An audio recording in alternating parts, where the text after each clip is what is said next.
ای رهبر آزاده آماده ایم آماده.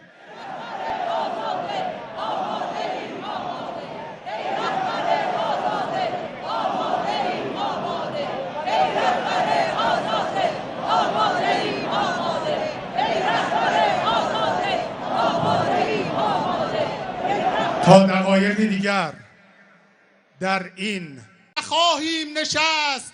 الله اکبر.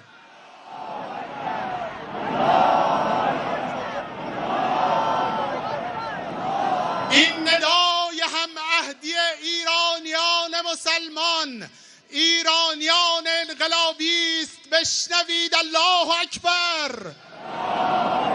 این ندای محکومیت جنایت ها و خباثت های رژیم کودک کش منفور مستعسل حقیر صهیونیستی است. الله اکبر.